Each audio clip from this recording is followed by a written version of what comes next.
The Joe Rogan Experience. I don't know. I mean, look, I definitely get nervous sometimes, and everyone always like accuse me of doing my shit to my face. I'm like, no, you'll know. I'll look like a fucking moon bounce. Like, are you worried that you're gonna do it eventually? Yes, for sure. Why do people accuse you of it? Because you don't look like you did.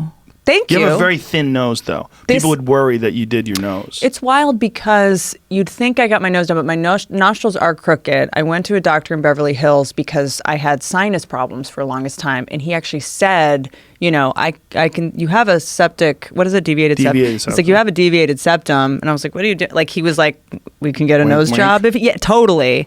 And I never did it because, But your nose is thin. Thank you. If he did it, what would he do? Make it thinner? Make my nostrils even. They're really asymmetrical, and it's like problematic. And sometimes it's problematic when I do something in television. Sometimes they have to fix my nostrils in post to make them even. Who gives a fuck about your nostrils? It's just distracting. I feel like those things are there just to find out who's really weird. Like if you're really freaking out about someone's asymmetrical nostrils. Yeah. It's just, I mean, the key to most movie stars is they're symmetrical. You know, they're just like, you know, think about it. The most beautiful women in the world have some symmetry. But yeah, it's wild. I mean, I talk about it in my special. I have had surgery on my boobs. I did have boobs done. Holla. Which is kind of, this might interest you. I was learning because I had all kinds of shit, and the way that they make boobs look good is, because I think I heard you talking about the shitty old breast implants. The way they make them good now is that they put you on like a crucifix. Oh, Jesus and they do the Christ. surgery while you're standing up. What? So you're out cold? Yeah, so that they fall well. And oh my God. Really? Oh, that's nuts. So I finally went to a guy that knew how to do that. Woo! Yeah, it's fucking wild. But so I admit what I have, you know, but on my face, it is alarming because it does feel like female comedians, a couple of famous ones that we know when they age, went down that route. I don't know if it's like the same thing that got you into comedy, it's the same thing that made you think you had to do that. You know, I've read a lot of stuff about like childhood sexual abuse. Like when people go really off the grid with their face, that's like a type of dysmorphia. Or a lot of psychologists have said, because I've talked to a therapist whose job is in dysmorphia to advise on whether another surgery should be done by somebody, like if they're getting dysmorphic. And a lot of times it's if you've had childhood sexual abuse, you want to change your face so that it's not, you don't see the person in the mirror that got abused. Like that's the Michael Jackson thing. Yeah. Yeah.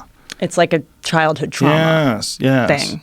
Yeah, the Michael Jackson thing was always that he hated his father and he hated looking at his father in his own face. So when it's that extreme, I try to like not judge because I'm like, oh, there might be some psychological shit that I don't know about. For sure. You know, but it's getting worse and worse with this Instagram shit because kids are growing. I mean, it used to be like we had acne and we'd go to school with acne, you know, but now it's like you're projecting this flawless, perfect face and then you have to show up to school with fucking acne the next day. Like, it's like people want their face to actually look like an Instagram filter, which is bananas. Photoshopped.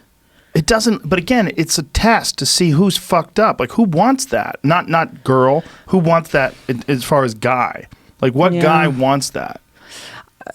I'm so confounded by what I'm seeing. But like, also, you just want to look like everybody else when you're young. Well, the weird thing is women wanting to be super skinny. That's a weird one. I feel like that's always been around, no? Well, it's a model skinny thing. It's because it's not attractive to men. Yeah. Like men like asses. I mean, everyone's different, right? But I like girls with meat. Well, because that also translates to fertility. I mean, it's like we want someone that looks fertile and, you know. Healthy. Yeah. I want a girl who can carry a couch with me. For real. That's really endearing. I want a girl who can pick up the end of the couch. Come on, let's move it over here. Like, I don't expect you to pick up the whole couch. But you want to move someone that fucking end of the couch. Pull your weight. It's going to be harder for you than me, but we don't have to carry it that far.